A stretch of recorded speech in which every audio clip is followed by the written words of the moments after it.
This is an iHeart podcast. There's no shortcut to building gear that won't fail. That's why First Lite built the new Forge waders from the ground up, field tested for years, so that failure isn't an option. Designed for waterfowl hunters who show up in the dark, who break ice at the shoreline, and who stay out when the conditions stay brutal. These aren't fair weather waders. They're built to perform and built to last. If you're planning your waterfowl season, plan around gear that won't quit on you. Forge waders by First Lite. Zero quit season after season. Available now at firstlite.com. That's FIRSTLITE.com.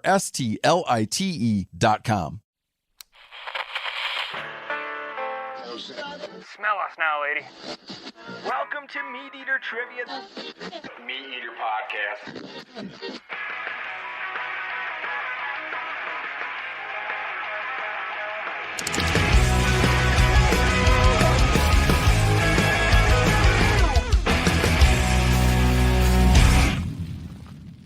Welcome to MeatEater Radio Live. It's 11 a.m. Mountain Time. That's 1 p.m. for our friends in Howard, Pennsylvania on Thursday, August 21st, and we're live from MeatEater HQ in Bozeman. I'm your host, Spencer, joined today by Seth and Brody. On today's show, we'll interview Jared Westbrook from the American Chestnut Foundation. Then we'll be reviewing some gear that's currently on sale, followed by The Price is Right, and finally, we'll be joined by Pat Durkin in Minnesota for 1 Minute Fishing. But first, Seth and Brody, give me an Alaska recap. Very jealous. It was good. It always is. I would say in the 7 years I've been going there with my family, this was the worst year weather-wise and rough seas-wise. There was at least 2, maybe 3 days we couldn't even get out to the good halibut spots. Yep. So, that's part of it. You're going to have weather, but we still scratched out plenty of fish and everybody had fun. Not the worst fishing in your 7 years of going there, though. No, when we could get out, it was good. Some things were not so good this year, like salmon. It was tough. Normally we'd put up a lot of silvers, but the silver run either hadn't started or it was just a really weak run this year. Mm-hmm. Yeah. Tell me about this picture we're looking at. That is a silver gray rockfish. And a big one. Normally, when we get them, they're like yay big. Okay. Maybe 16 inches is a decent one. Uh-huh. And we dropped down on a rocky spire for lingcod, and that thing came up. And we thought, when it was coming up from 100 feet down, we thought it was a big lingcod. And it turns out it was a giant silver gray. I didn't weigh it. The world record is 16 pounds, and that thing is... I don't know. It felt like picking up a Jake turkey. So I don't know, 13, 14. You think so? Oh, yeah. It was huge. Is there a scale in the boat? It was like this. No. It was giant. Yeah, it was a big fish. It was the biggest one I've ever seen. Would have been legal to keep? We kept it. Oh, you did? Legal. Oh, yeah. It's in the freezer. Okay. So, are the guts still in it? No. It's filleted, man. Now I'm so curious about the weight. I know. So am I. But... Nothing but fillets now. That was probably my fishing highlight, other than putting the kids on a bunch of fish. And when you were reeling that in, what'd you think it was? Dude, it was I thought it was a big lingcod, because normally it was rockfish. They'll give a few head shakes and then they come up pretty easily. They give up. And that thing was just digging, and it pulled line a couple times, pulled drag a couple times.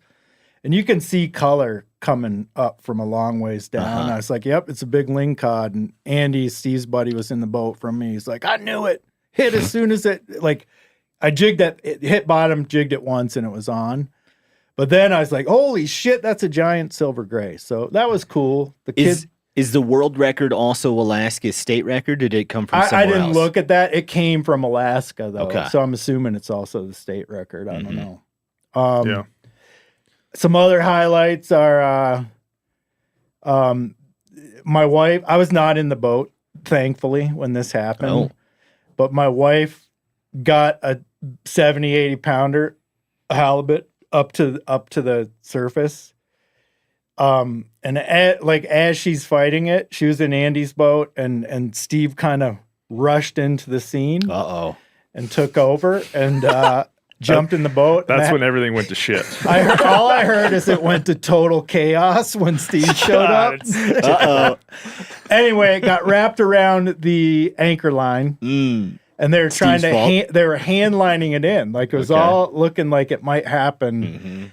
But Steve said that the halibut dodged the harpoon. Oh. And the fish got off. I was in a different boat about, I don't know, 100 yards away when this was all going down, watching it. I could tell that his wife Carrie was on to something big. Okay. So I got my binoculars out and was watching it all happen through my binoculars. Iwegian fish finders. Yep, that's right. And Steve, I see Steve coming. He comes over. He's like, "What's going on? You catch anything?" I said, "They're into something big over there." So he, of course, goes over there as quick as he can. And I'm watching with my binoculars, and I see him get the harpoon. And I'm like, and I could tell like Carrie has something big on. And Steve gets on the boat. Steve gets on their boat, grabs the harpoon, and I see him like throw the harpoon, and then like he picks the harpoon up, throws it in the bottom of the boat, and then crosses his arm. I'm like, that ain't good. No. But enough picking on Steve. It was a good trip, and that kind of thing happens with big halibut. But I'll tell you what, like. If you want to catch a big halibut, you end up at the fish shack and you want to get a big one, this is the guy to go with. Because he was putting all kinds of people on big halibut. Yeah, we got some good ones this year. Would have that been the big one of the trip? That fish? I don't know. They were all like... When they get away, they are. Yeah. That was the biggest one. Steve's boy Jimmy was in my boat and he got an 80-pounder. And then his daughter was in the boat the day before. She got a 60. I had what I believe to be between a 70 to 80 to the boat, and there was a little mishap with the harpoon again. Oh, who this was time with my wife running the harpoon? Kelsey. Oh man. And then my dad had one on that we never saw it, but it drug us around for quite a while, and then it got off. Give me a cabin update. Cabin's looking good. We got on this trip. We wired the place and. Got a roof on the back porch. Okay. No, it looks great, man. Better than ever? Better than ever. Yeah. Like even better than prior to the Christmas tree coming through your ceiling. 100%. Yeah. Good. It looks brand new from the outside. It's beautiful. Thanks. Yeah. Yeah, there's still a lot to do, but... How many hours do you think you spent on this trip? You were there for what, a week? 2 weeks. 2 weeks. How many hours in that 2 weeks were you hammering away on the cabin? Well, I don't know. A few good days, like all day, for the most part, working on it. 2 8-hour shifts. More. Probably more. Okay. Once it's all some days we'd fish the morning and I'd just work on it's like I wasn't just working on one project the whole time. There's like kind of a bunch of things going on, and then just like little stuff, cleaning up, stuff around the cabin or fixing little things, and it's just. I could honestly go up there and work on it for 2 weeks straight and not fish at all. Oh yeah, yeah. But Phil, do we got Steve's how sure. to dispatch an octopus video? Yeah. Oh.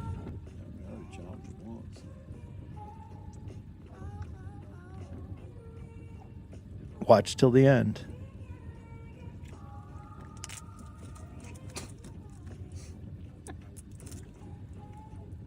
There we go. We just watched Steve bite into would you say that's the head of the the octopus? brain. Okay. Yeah, chomping down on the brain. I That's think how he you learned kill that him. from Kimmy Werner. Mm. I think. Is that how every octopus dies up there that you guys keep? I don't know about up there, but in Hawaii, for sure. Mm-hmm. Yeah. Usually they like immediately go a different color. Yeah, I was waiting for that thing to just go totally limp. Yeah. Maybe he didn't get it great. Those things come up in the shrimp pots, though. Yeah. Mm. They'll get in there and eat all your shrimp out of your pot. Okay. Done with Alaska then for the year. You won't return till the spring. Not till spring, yeah, unfortunately. Unless I can squeeze in a trip, but I don't think that's going to happen. What's going to be the big project next year? Outdoor shower. And got a couple pilings we got to replace yet. Okay. Is that outdoor shower going to be a game changer? Yeah. Just gets all the moisture and humidity from a shower out of the cabin. The main thing up there is moisture management. Yeah. I've come to find over the years, because if you leave the place when you button it up for the year with moisture in there, you come back with quite a bit of mold. I was surprised to hear you say that like snow just doesn't stick. Not, I mean, from what I hear, I've never been up there during the winter, but from what I hear, they'll get like big dumps of snow, and then it just like melts within the next couple it's days. like that maritime climate, like the Pacific Northwest. It's just the way snows one day, rains the next type of thing. And you said 13 feet of precipitation Annually. We got 13 feet while we were there. It rained a lot. Well, still brought home some good fish and a potential world record. No, well, I don't think it was a world record. Yeah, well, you didn't weigh it, so no, we'll never know. All right, let's get on with the show. Joining us on the line first is Jared Westbrook, the Director of Science from the American Chestnut Foundation. He's here to talk about restoring this once plentiful tree. Jared, welcome to the show. Hello, everyone. First thing, Jared, take us back in time and tell us about when things were good for the American chestnut.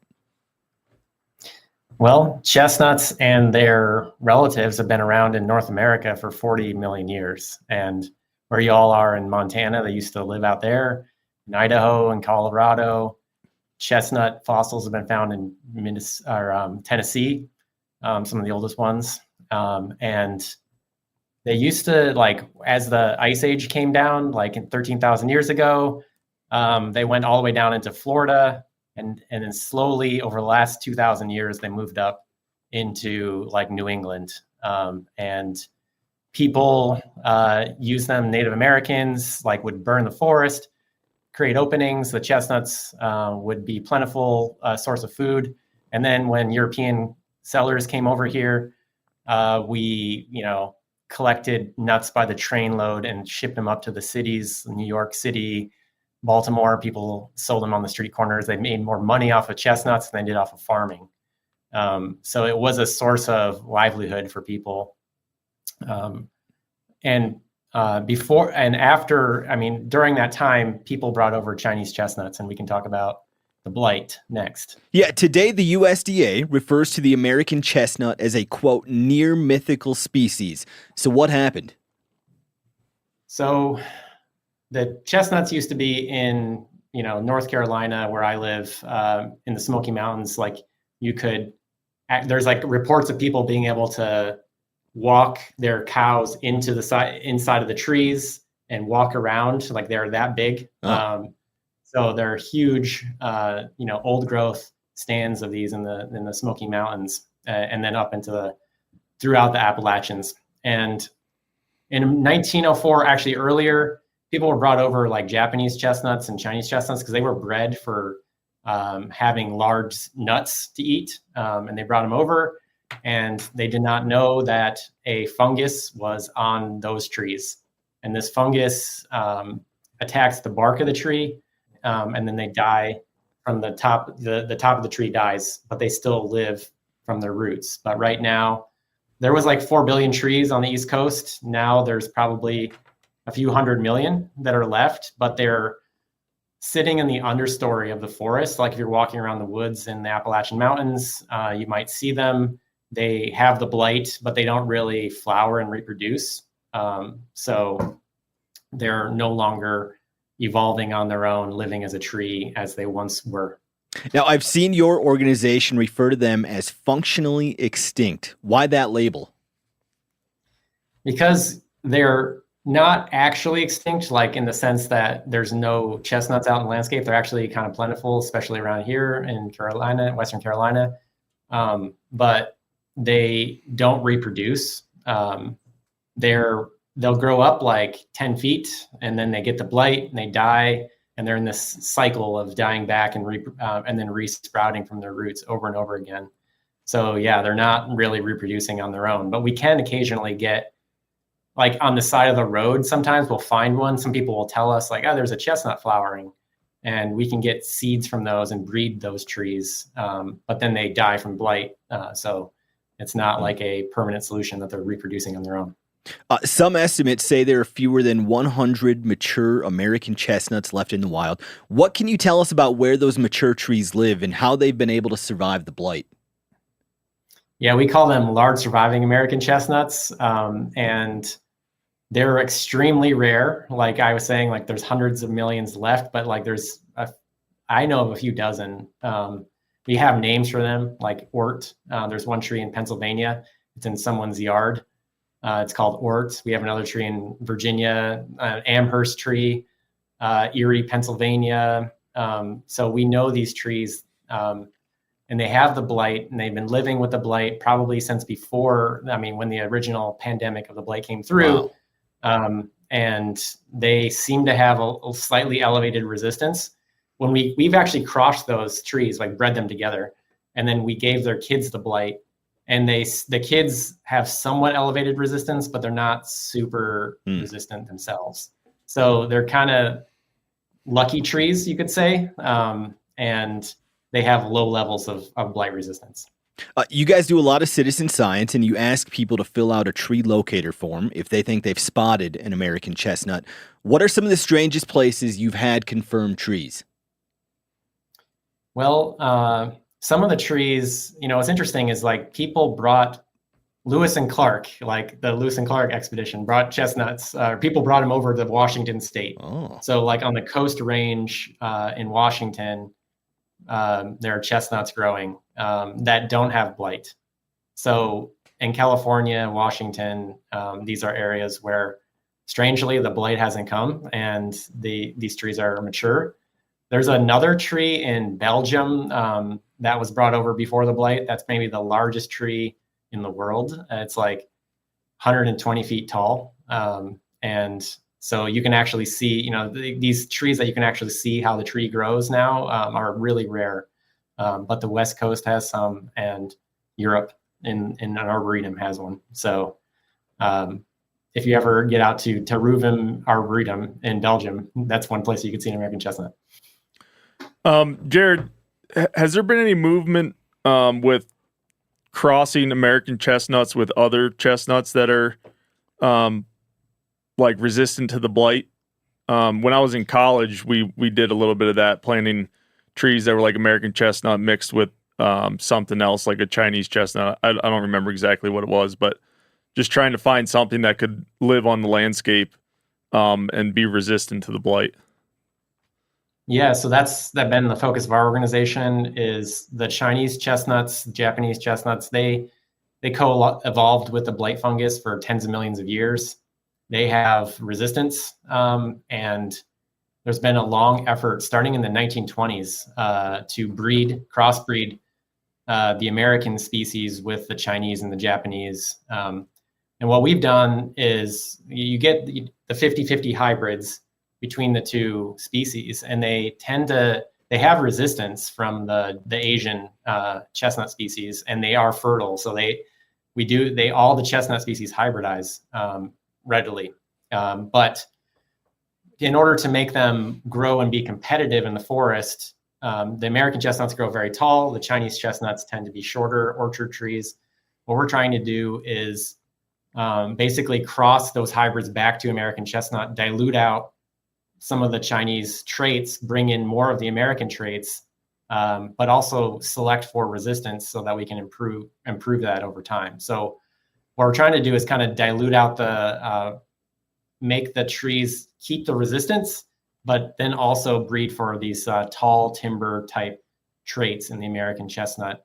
And we have this citizen science organization where people have found trees, like from Maine all the way down to Mississippi. They tell us we found a tree, it's flowering, and we've taken pollen from our selected hybrids, and put it on those trees to get these diverse populations. And we have probably 400 to 500 orchards across the East Coast maintained by volunteers that have been. We plant the kids of these hybrids in these orchards, and we give them blight, and we see which trees survive from that. And we've continued now. I mean, we've done this huge effort of like looking at all these trees' resistance over like the last 20 years.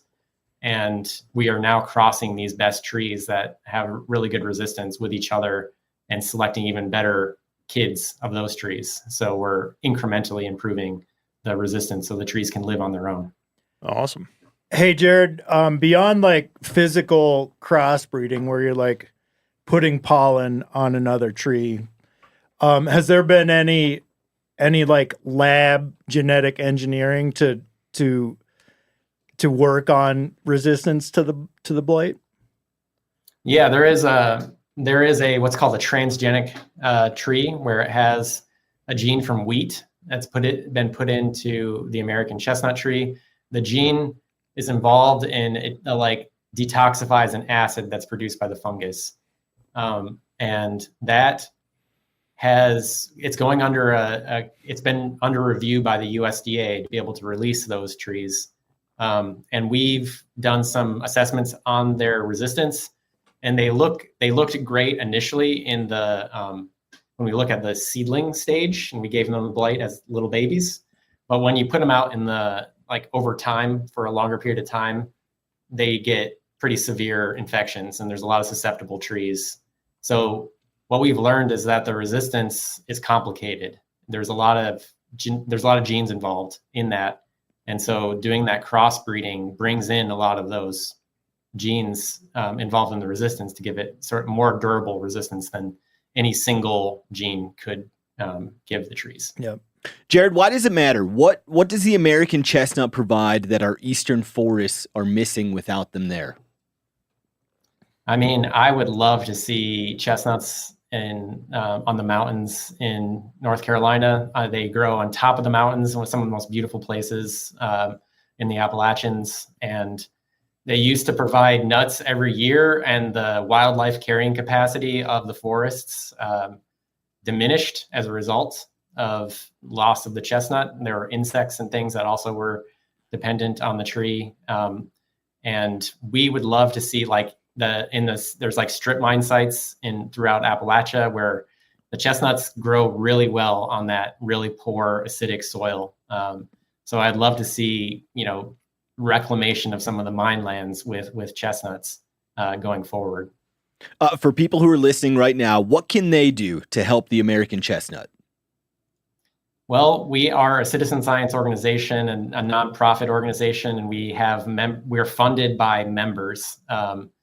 And so people donate to us, and that helps us. What we're doing is a lot of genomic testing on our trees to make the breeding go faster, growing out the best kids, and then giving them blight and seeing which, really confirming they have resistance. So if you live in the East Coast, you can join your local chapter. We have 16 state chapters across the East Coast. But also just donate to TACF to help us with some of our work to do the crossbreeding and genomics to better understand resistance and make the breeding work a lot better. Thank you for joining us, Jared, and thanks for helping save the American chestnut. Thanks, guys. Thanks, Jared. Bye now. I saw you two boys nodding along when he said that there is a mature one living in Erie, Pennsylvania. That's Brody's neck of the Yeah, woods. that's my old stomping grounds. I didn't know that. It's just that's where I came from. I know of several that are living on the family farm, but they're just stump sprouting from old stumps. Just babies. Yep. They only get, like he said, 10, 12 feet tall and then die. Did you know that before today, that like that's what that was and that's why it was doing it? Yep. Yeah. Yep. Yeah. I mean, I don't know how many there are exactly on the farm, but I mean, it's nothing to walk for 5 minutes in the woods and find a couple of them. Yeah, I think he said there's hundreds of millions that just never reach maturity. Yeah, they're all over the place. But yeah, man, it's such a shame. Those trees were like, I mean, I've heard them called like the redwoods, of the East. Yeah, just huge trees that I couldn't imagine what it would have been like back in the day to see that. Mm-hmm. Deer love critters. A lot of critters would have been eating them. Yeah, for sure. Yeah, we have some Chinese chestnuts on the farm, and man, when those things start falling, the deer are hammering them. They love them. Hunting season is coming fast. You've glassed the ridges, hung stands, and marked your maps. Now it's time to make sure your gear is as ready as you are. From proven base layers to best-selling outerwear, First Lite season opener sale is here for a limited time with savings up to 40% off. It's our biggest sale of the year. So whether you're chasing bugles in the high country or settling into a stand for opening night, now's the time to dial in your system. No shortcuts, no compromises. Just the gear that gets it done. Shop the season opener sale at firstlite.com. That's FIRSTLITE.com. All right, moving on. Our next segment is Gear Talk. Let's talk about gear, baby. Let's talk about scopes and beats. Let's talk about boots and binos, camo patterns with your knee. Let's talk about gear. Let's talk about gear. Let's talk about gear. This week for Gear Talk, we are talking about our favorite First Lite gear. Their season opener sale is happening right now over on firstlite.com. This is one of their biggest sales, and just in time for hunting season, you can get up to 40% off select base layers, outerwear, pants, and more. The deals are happening now through Sunday, August 24th. Again, that's firstlite.com for some of their biggest discounts of the year. All right, Seth, you go first. What are you talking to us about today? I'm going to talk to you about my favorite hunting pant of all time, the Corrugate Foundry pant. Man, I still have the original pair that I got when these things first came out years ago, probably 5-6 years ago. I don't even remember, but I still use them every fall. They can't wear them out. I like them because they have knee pads, which I like to have in a hunting pant, especially when you're doing stuff like antelope hunting and whatnot, crawling around. It's nice to have knee pads, and they got the waterproof knees and seat, which is helpful. And they are 30% off this week. Again, this sale goes through Sunday. What hunts are you going to be wearing them on this year? Pretty much everything I'm hunting. Elk, deer, antelope. I'll probably wear them when I go back east, whitetail hunting, depending on the weather. Yeah, I kind of wear them for everything. I honestly just wear them when I'm wear them in the office. I wear them in the office. I wore them for 2 weeks in Alaska recently. Good endorsement. Yeah, I wear them all the time. I like just general fixing stuff around the house. There you go. Because you got knee pads. You're always, on your knees for something. So that is the Corrugate Foundry pant, 30% off for the next few days. All right, I'm going to go next. I am going to talk to you about the men's Kiln Long John. That is 20% off during this sale. This is my favorite base layer. It's my most used base layer. My guess would be that it's the most used base layer among the crew. And if I could only have like a singular base layer for the rest of my life, it would be this, the Kiln Long John. They're easy to hike in. They also work great if you're still hunting. I wore them when I killed a bull last year and it was 50 degrees on opening day. I also wore them when I killed a muley on the last week of the season when it was negative 18 degrees wind chill. They're comfortable enough to sleep in if I'm tenting in cold weather. I'll wear them when I'm snow blowing my driveway. And the badass skiers in the office, like Corey Calkins, he'll wear them for skiing. He especially likes the ones that have the zippers in them. 380 reviews on First Lite's website, 4.81 stars, so they are just universally loved. Again, that's the Kiln Long John. Sizes available small to 2XL. They're also available in the women's version, the Kiln Long Jane, and that is 20% off right now as well. it's a great piece. Like I said, I genuinely wear it all fall. Yeah, I just love wool next to skin. I run them long. I run them from like October to April. Yeah, half the year. Yeah, that's legit. All right, Brody, what are you talking about today? The dirtbag duffel. Love it.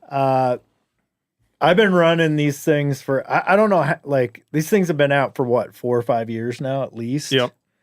I have the original. I have a couple of the big ones, couple of the medium ones. And I have had no trouble with any of them. They're bomb proof. They're durable. They're great when you got to take stuff into like a wet environment like Southeast Alaska or like the river trip that we're gonna do later this year. They're just a really good duffel, and they got extra features like pockets and things like that. You can carry it like a backpack through the airport if you want. For a very long time, I was a Patagonia Black Hole supporter, and the dirtbag duffel kind of took over that. So the large took over that spot for me. You can fit a week's worth of stuff in there easily in the big one. So yeah, It's the thing that I travel with the most. Yeah. So much so that I had to get a second one because my wife wanted to have one as well. That's the medium I use for a lot of traveling. They also what's the material on them? it's TPU ripstrop. Yeah. But it's got that it's got like a coating on it, a waterproof coating. That's what I was going to get Yeah. at. It has the lid that I think they call the launch pad. That you open it up if you're hunting and you're like changing boots. can You stand stand on on that it. thing. It doesn't matter if there's snow or water underneath it. Your feet are not going to get wet. I love the Dirtbag Duffel, and that is 20% off this week as well. Yeah, I just had that thing in Southeast Alaska Yeah. when we were up there, and when we were leaving, it was pouring rain. Yeah, and you got to set your stuff out like an hour before the float plane gets there. Yeah, I had that thing sitting in the rain for a while, and it was fine. Yeah. Yeah, they have small, medium, and large. I'll travel with all my hunting clothes in there in the fall. And then again, if we're just like staying in a hotel somewhere, it's the duffel that my wife and I both use. Love it. Again, that is the season opener sale where 120 First Lite items are discounted this week. The deals end on Sunday, August 24th. Head over to firstlite.com to gear up before it's too late. All right, we're halfway through the show. Phil, let's take a break for some listener feedback. What's the chat have to say? Yeah, let's do it. Get those questions in. Cameron says, question for the crew. What are some tips to keep meat from spoiling on warmer days and longer packouts? Cameron says that he's doing his first elk hunt DIY style in Kentucky. I'll chime in.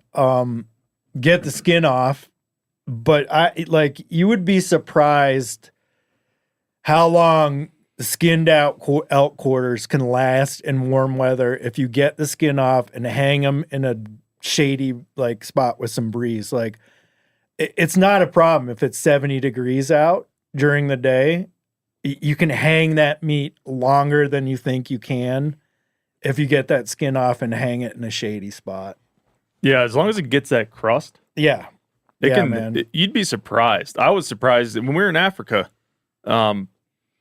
There's no refrigeration there. They hung that meat for days. Yep. If you get one cool night to get the interior, of the meat cooled, you're going to be fine for a few days. Yeah.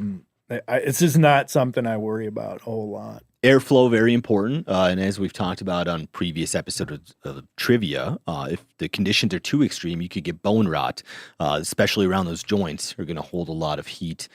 Being that you're in Kentucky, I'm guessing that thing's not going to be away from a cooler for too long. So just get it on ice as soon as you can, Cameron. And keep it dry. If that stuff's hanging and it gets wet, it's going to go bad a lot faster. Let's see. Freddie Rick on the Mon says, I'm taking my wife out antelope hunting tomorrow. What's a fun in-the-field meal we should make if successful? I don't know if it was season 4 of MeatEater. Steve's on a solo antelope hunt, and he cooks up some buck nuts in butter. It's real easy. All you need is a source of heat, a skillet, and some butter, and that's a pretty authentic way to enjoy a successful antelope hunt. You got to go, if you do those, don't go high heat or they'll explode. You got to take your time with them. Mm-hmm. I like tenderloin fresh in the field just because those, especially with an antelope, if you get that crust on those things, you end up taking too much. Just eat those things fresh. You don't want those to go in the freezer. Yeah. No. Just eat them fresh over a fire or something, and they're fantastic. The heart would be good too. Cut that up right away and eat that. Drifting Flies has been just absolutely stoked in the chat this whole show, just mostly all caps, Trump style. But he says, Brody, favorite streamer? He's going to target some big browns very soon. What's your favorite streamer, Brody? Man, there's an old, I don't know if they still make it. I bet you they do. It's called the Tequila. I wish we could pull up a picture of it. It's got a shiny, copper colored chenille body, and then a bright, yellow marabou tail and some big, bright rubber legs on it. And in the fall, it drives those big brown trout insane. It's a good one. Do you tie your own streamers back in the day? Oh yeah, man. I tied a lot of flies. I still have all this stuff. I just don't do it. Waiting for your sons to get into it. Yeah. You think I have will? so many flies I don't need to tie any. I don't know. But yeah, that's a real good one. There's a bunch of them. I'm not like I kind of stopped fly fishing as much. There's been like a new wave of fly tying that's gone on, like, and especially in the streamer world. Explain that to me. Just bigger, it's trended towards bigger in the last several years. Like Kelly Gallup at the Slide In, he's got these real big flies that tend to have weird names like Sex Dungeon and things like that. And then Blaine Chocolate's, what Game Changer? Like a lot of people are throwing those. And they tend to, if you want to like specifically target like a brown trout 30 inches and larger, you need to be throwing a fly that's 6 inches long or bigger, I would say, because otherwise you're just going to be catching a lot of 16 inchers. Mississippi says, Spencer, Brody, and Seth, what's your favorite feature that you look for in a skinning knife or features? Probably just how it feels in my hand. Mm-hmm. I know, like, my favorite knife that I keep in my gun cabinet. You could put a blindfold on me and hand me all my knives, and I would pick that one, I think, every single time, just because it feels right in my hand. So as far as what you're looking for, I don't know specifics when you're just looking at something. How's it feel in your hand? I'll tell you one thing. I don't care for a gut hook on my knives. No. It just like gets in the way. Yep. It seemed like those were very fashionable for a moment, and they're becoming less fashionable now. But I'm just like pretty much immediately not interested if it has a big gut hook on it. I would say something without an overly large blade. I think, when you're dealing with stuff laying on the ground and getting skin off, like a big long blade is just going to be detrimental. And I like width-wise narrower ones. I know some people like that wider blade, but I like something a little narrower and a little more nimble. I agree with that. Something narrower. But those heavy-duty, like, sturdy knives with, like, broader blades, when you get into, like, pop and hip joints and stuff like that, that's where they come in handy. But, yeah, it's something that's sharp and something that feels good. Something that holds an edge. Seth? I like something with a little bit more of a rounded tip, not so pointy on the tip.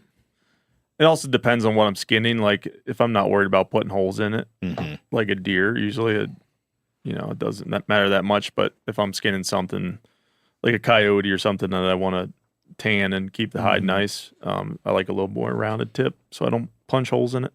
Let's do one more for now, Phil. Sure. Ethan says, Seth, my buddy Sean just won the Michigan Walleye Tour for the second straight year. Nice. He'll be bringing some fillets down next weekend. Best way to cook them. Thanks. Man, I just like fried walleye. It's hard to beat that. I one time took a smaller walleye fillets and like rolled them up lengthwise. And then you wrap those in bacon. Never seen this. It's kind of like a walleye pinwheel type. Yeah. And just bake those or put them on the grill, hit them with some butter and whatnot. That was pretty good. Brody, you've been eating a lot of walleye this summer. Yeah, I mean, it's my wife likes them panko crusted. Yeah. Like pan fried, not like deep fried. And that's very good. Another thing, walleye's pretty delicate, but you can pull it off if you're careful, is you get them on a griddle, like an outdoor griddle, like a Blackstone or whatever, and just do Cajun blackened fillets. Those are real good. Yeah, you go to the MeatEater.com, you'll find a lot of good walleye recipes there. Jesse Griffiths, I think it was probably 4 or 5 years ago at this point, did beer battered fish, which that recipe would work great for walleye as well. That's what I'd recommend. Chester and I did one of those, it was a MeatEater Cooked or something episode. Where we fried walleye, and it was fantastic, panko style. Even though Chester can't even enjoy it. Nope. Just got to look. He's just got to look and smell. All right, moving on. Our next segment is 1 Minute Fishing. I feel lucky. Well, do you, punk? Go ahead. Make my cast. 1 Minute Fishing is where we go live to someone who's fishing and they have 1 minute to catch a fish. And if they're successful, we'll make a $500 donation to a conservation group. This week, our angler is American hero Pat Durkin. He's on Lake Vermilion in Minnesota and fishing for a donation to Sturgeon for Tomorrow. Pat, welcome to the show. Hey, Spencer. Look, my friend. Pat's got a fish. He's holding a smallmouth right now. Already done. Wow. Yeah, we just reeled it in just now. Okay. Well, that's a good sign. How'd you catch it? Leighton, tell him what you caught. Speak up. A bass. Smallmouth bass. A Nice. very nice smallmouth. He's been putting on his feed bag for fall. That thing's got a nice gut on Yeah, it. look at that thing. Pat, you have a few guests with you today. Tell us about your fishing buddies. First of all, here is Leighton. Leighton's my 9-year-old grandson from Rochester, Minnesota. Over my left shoulder here is my daughter Leah. This is my oldest daughter. She was 14 years in the Navy, Spencer. Wow. Cool. In the command. Now, I didn't know that they let cheeseheads fish in Minnesota. So why Lake Vermilion, Pat? Well, it's kind of a long story, but Leah walked into a good opportunity to pick up a 1-week rental up here around Lake Vermilion. And I hear Lake Vermilion, they make sure you know it's spelled with one L, but it's a lake with 361 islands. Mm. It's a big area. It's just west of Ely, Minnesota. And what's the plan for that smallmouth? Is he going to go in the live well or back in the lake? Leighton says live well. Okay. That means we'll be eating him for dinner probably. I like that attitude. How's the fishing been so far this week, Pat? Well, our first day was Tuesday. We got 4 walleyes and a couple smallmouths and perch. They were getting mainly perch. For fishing slip bobbers here on Armstrong Bay. Armstrong Bay, and so we caught maybe a half dozen nice perch this morning, and now it's kind of getting a little slower until this guy hit. Okay, so for 1 minute fishing, are you targeting smallmouth or are you going for something else? We've been targeting basically perch and bluegills, and once in a while when these random smallmouth shows up and smacks that little crappie, size jig, and once in a while we gotten them in the boat today. Okay, so for 1 minute fishing, he's looking for a perch, a bluegill, or a smallmouth. And you said you're tossing jigs at them? Yeah, we got we have what we're doing. We have this little chunks of worm on there. It's us again. And like a number 8, number 6, that thereabouts. I'm gonna put this in the live well. Hang on 1 second. Okay. And then after Pat gets that fish in his live well, we're going to start 1 minute fishing. And for the first time ever, we're going to have 3 anglers trying to fish for that donation today. So, Pat, whenever you guys make your first cast, your 1 minute of fishing will start. I'm going to have Leighton go first. Let's have you all. Can you all fish at once, Pat? Can we do all 3 of you in that 1 minute? Yeah, we can do them all at once. Okay. There's going to be a little chaos in the Lund. Yep. Let me get mine. I got to rebait real quick, Spencer. Okay. Pat is reapplying a night crawler. Seth, Lake Vermilion. Ever been there? Never been, but it's definitely one I want to visit. Mm-hmm. I've heard lots of good things about Vermilion. Just that general part of Minnesota. Yep. Pat, do they call you captain in that boat? They call me a lot worse. Okay, Pat, is everybody ready? Okay, Leighton, you ready? Okay. Leighton, you go first. Leighton cast. All right. Good job. Grandson has made his cast. Pat has made his cast. Their 1 minute has begun. Pat, are we just running slip bobbers? Sorry? Are we just running slip bobbers?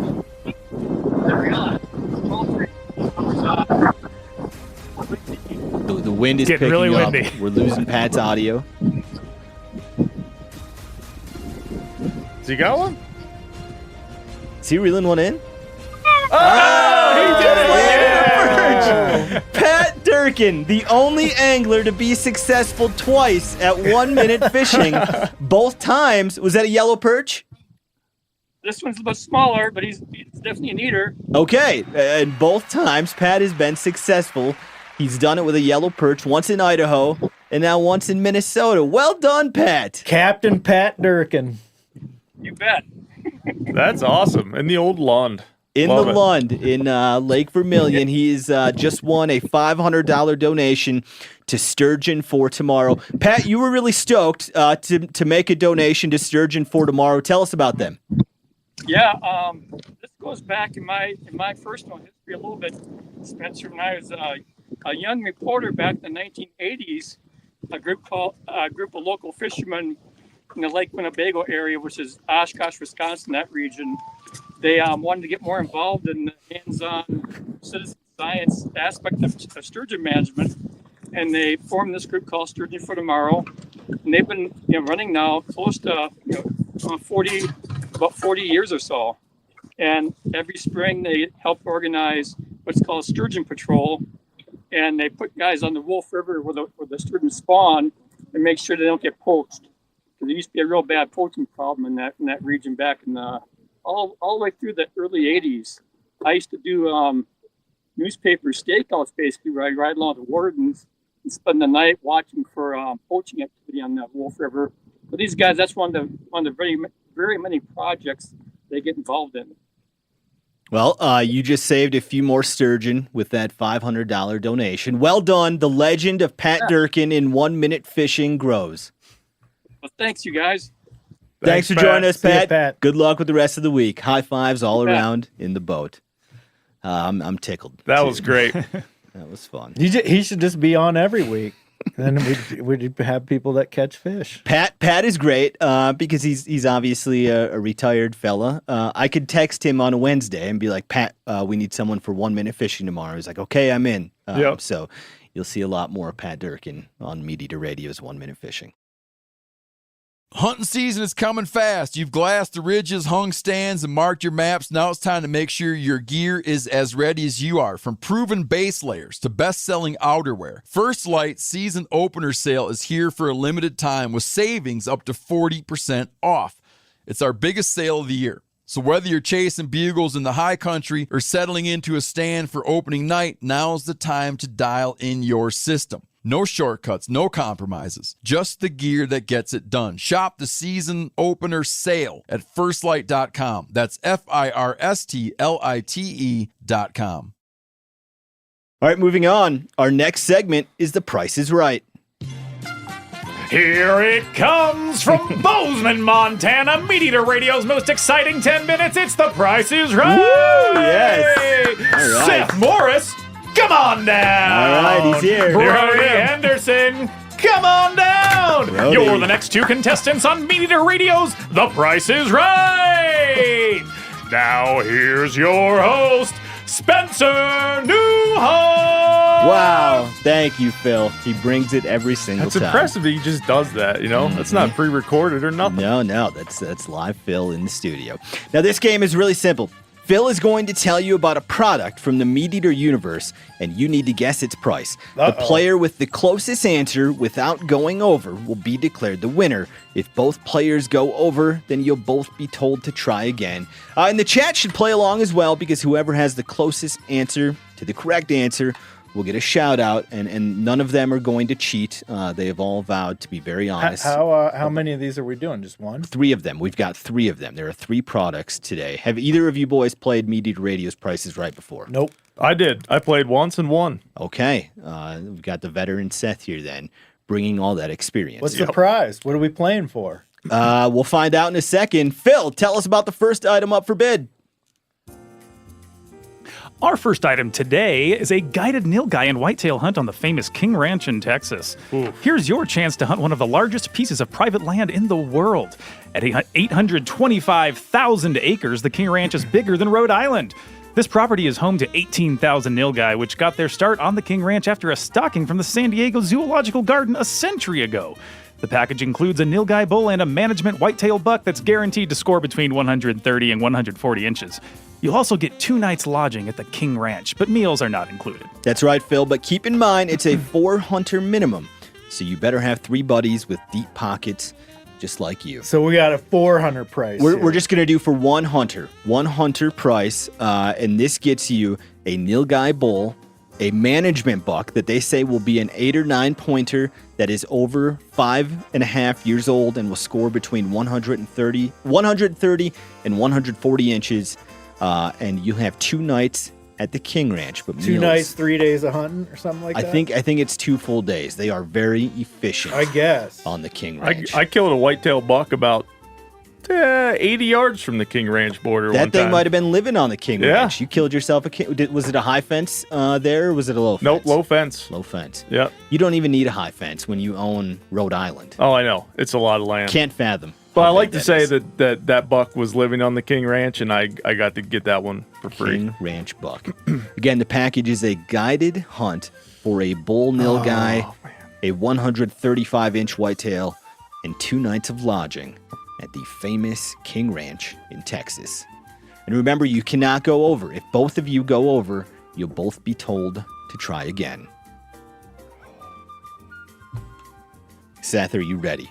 I'm ready. Brody, Hold are on. you ready? I'm gonna Okay. Make a little change. Making a small change to his answer for one person to go to the King Ranch and kill themselves a nilgai and a whitetail. All right, go ahead and reveal your answers. We have Seth saying 10,500. Brody saying 8,900. The correct answer is lower than both of those, so you'll really? both need to try again. We know it is less than 8,900. They are revisiting their whiteboards and coming up with a new answer. Brody, very quick. Seth, are you ready? Reveal your answers. We have Seth saying $6,350. Brody says $6,900. Ooh. The correct answer is $8,500, giving Brody that first point. He was only $400 off with his first guess. Now, a nilgai cow hunt is $4,400. A combo dove hunt and saltwater fishing trip is $2,400. And I've a caught turkey redfish hunt is right off the bank. $5,200.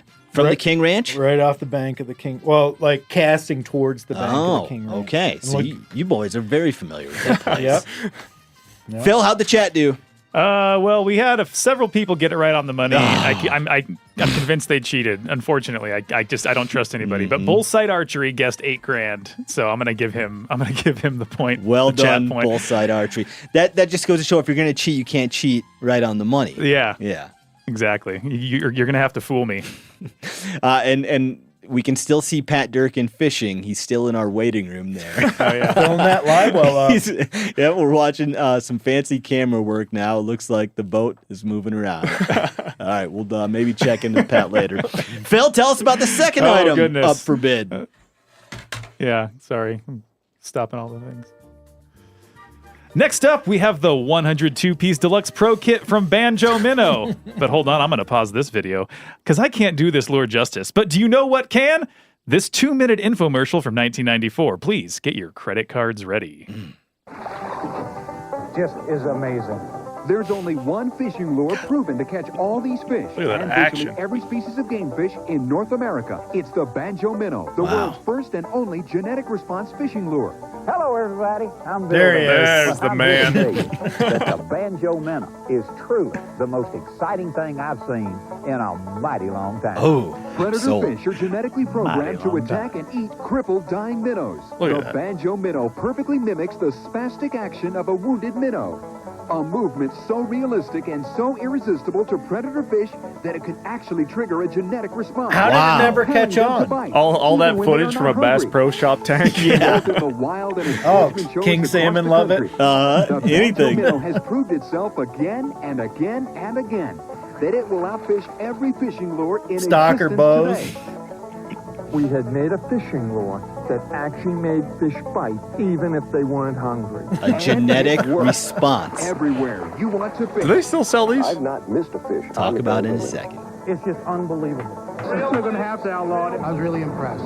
There won't be a fish left in the world. Wow. The Banjo Minnow's unique patent-pending rubber weed guard lets every fisherman fish anywhere. By the Seth, trees, you need that? over Yeah. logs, on top of docks, right where the big ones are. Oh, Have your two credit of them came up for it. Order the complete 110-piece banjo fishing system. You guys are Get getting so 24 excited. banjo You minnows know, hot in and bothered 3 over different sizes and 4 colors. Banjo weedless bait hooks, counterbalance jigs, and much, much more.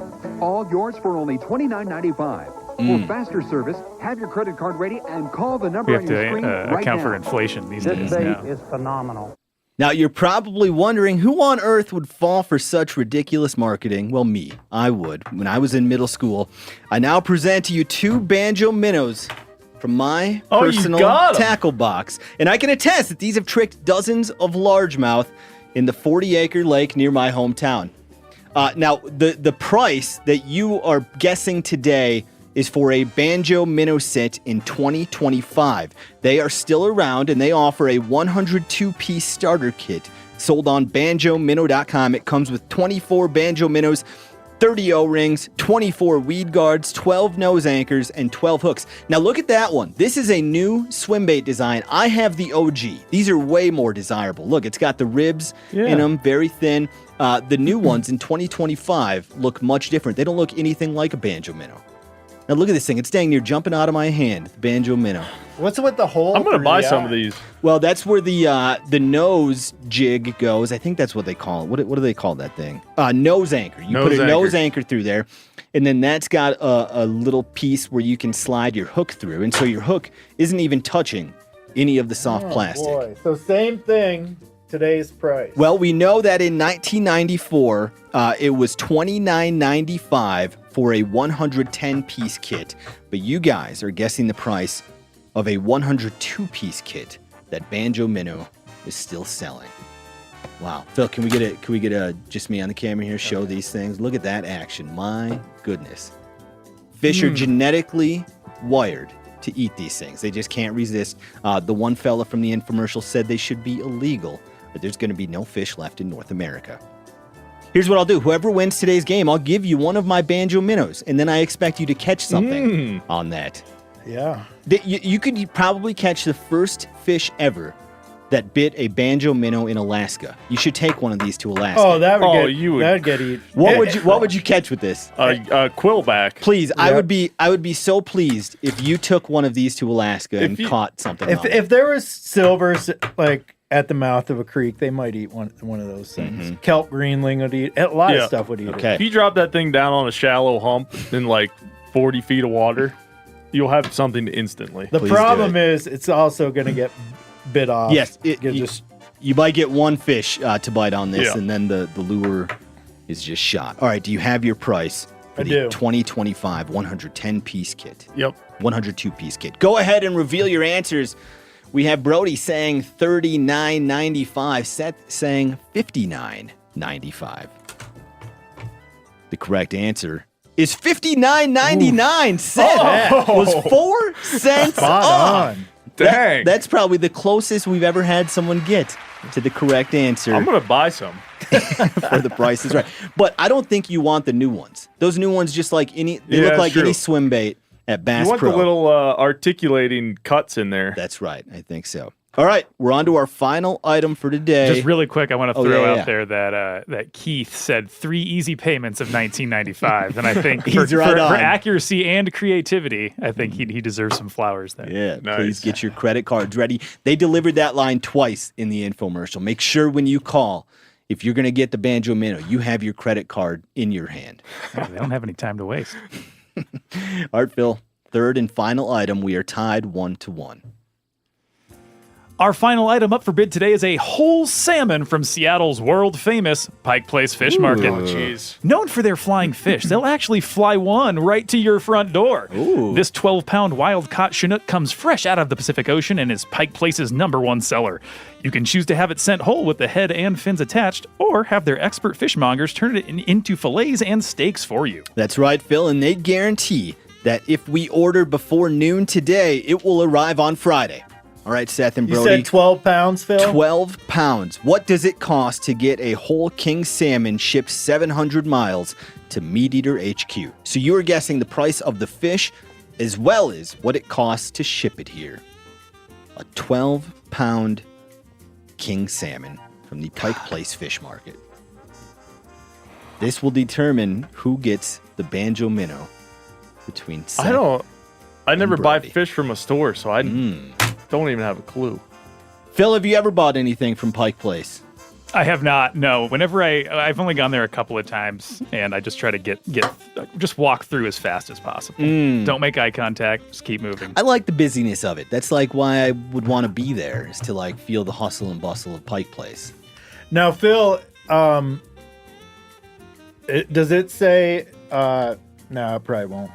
What are you looking for? Wild or hatchery raised? It says wild wild caught. caught. They are adamant. It is wild caught. Comes out of the Pacific Well, Ocean. there's like wild kings, and then there's the ones they raise up for a little while in hatcheries and then cut them loose. They say wild caught. They don't say anything about where it was raised at, though. So again, it's a 12-pound salmon shipped 700 miles to some MeatEater just HQ. like that in Alaska. The kids got them. Well, we're gonna find out what they're worth. Oh, Are I you know. boys ready? I have a pretty good idea. Are you ready? Because my kid figured it out last year. Go ahead and reveal your answers. We have Brody saying $420. All We have right. Seth saying $145. The correct answer is $502. Holy That's smokes. $432 for the fish and $70 for shipping. That comes out to a whopping $42 per pound. Jeez. That's way more than I thought. Them salmon, they ain't cheap. Well, the kings, because they got the highest. They're like highest fat content. Like it wouldn't be that much for a silver. Well done, Brody. Only $80 off the correct answer. Again, $502. How'd the chat do, Phil? Chat most of them were in like the $50 range on average. Oh. We had Mike at near the end come in with $420, just like Brody did. But thanks for playing along. And remember, to help control the pet population, have your pets spayed and neutered. And you might just win yourself a banjo minnow. All right, that brings us to the end of this week's show. Phil, let's get some final feedback from the chat. Yeah, last call for questions. Greg says, Brody, what hat are you wearing? Magpul. Perfect. That's a good one. David asks, any wall tent recommendations for a December hunt in Pennsylvania? Montana wall tent? Montana canvas. Yeah, Montana canvas. Yeah. Cool. Back to we were doing gear talk. Spicy Nachos sent in this. Now, what are y'all thoughts on the non-camo pants? He's always been a full camo guy and was wondering if you've ever had any issues being half a blob. If you're sitting in a tree stand and trying to kill a whitetail buck at 11 yards, I'd probably be wearing camo pants. If you are trying to kill a very smart turkey at 15 yards, probably wear camo pants. Besides that, it's not going to be the thing that causes you to not kill a critter. Camo waders or camo pants. I'm going to disagree slightly with Spencer on at least the turkey thing. I've killed plenty of turkeys wearing solid tan or solid green pants.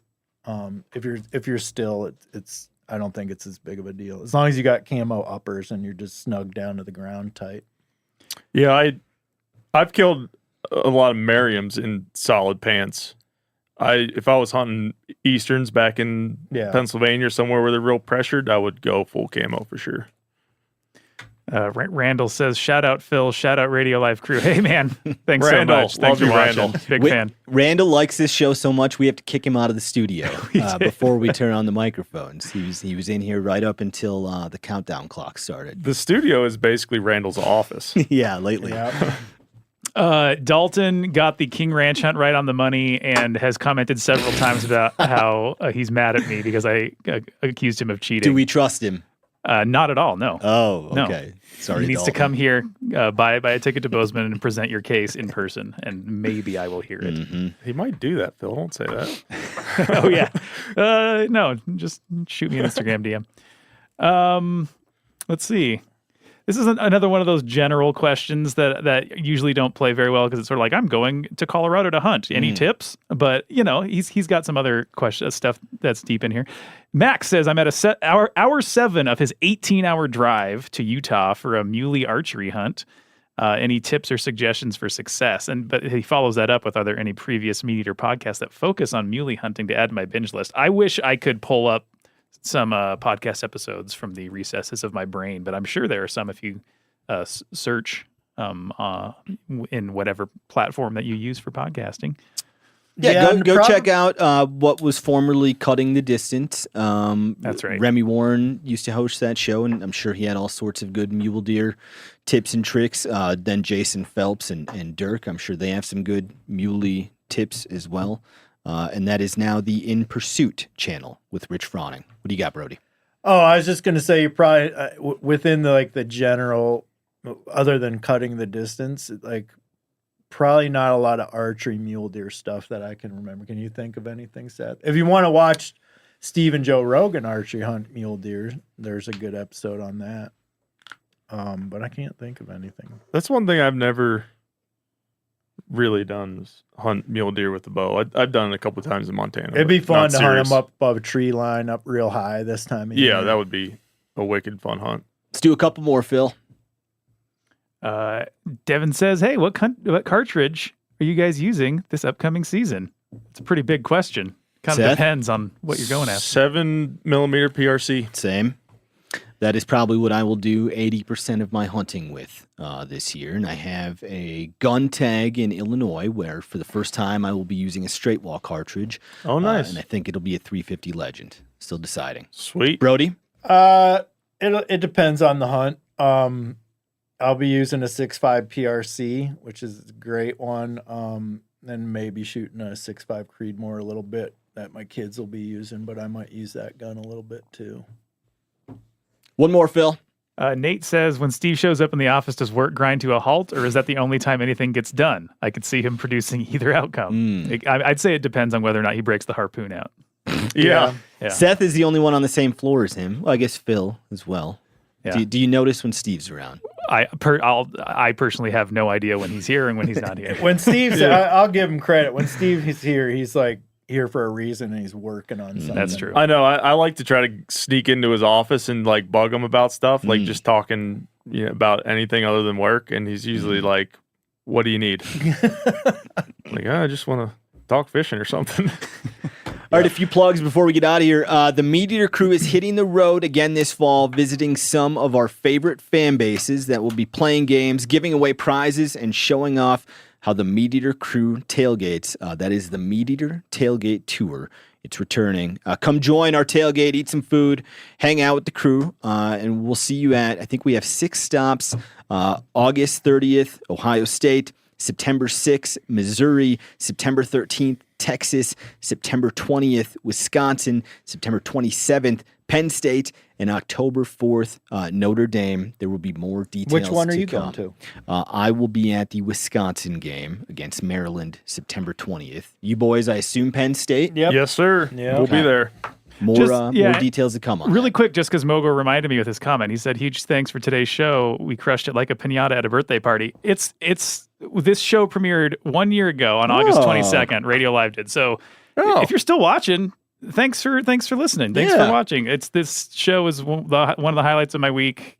Thanks to Spencer for helping the show kind of find its voice and rhythm, and every single crew member who's been a part of it. It's been a lot of fun. We're just hitting our stride. It's only going to get better, Mogor and everyone else. Yeah, and thanks to Mogor because he's probably. I don't think he's missed a show. Yeah, he's like our number one fan. That's right.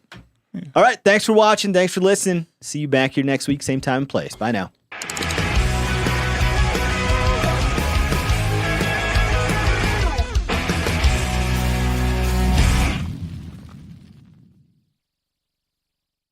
There's no shortcut to building gear that won't fail. That's why First Lite built the new Forge waders from the ground up, field tested for years so that failure isn't an option. Designed for waterfowl hunters who show up in the dark, who break ice at the shoreline, and who stay out when the conditions stay brutal. These aren't fair weather waders. They're built to perform and built to last. If you're planning your waterfowl season, plan around gear that won't quit on you. Forge waders by First Lite. Zero quit season after season. Available now at firstlite.com. That's FIRSTLITE.com. This is an iHeart podcast.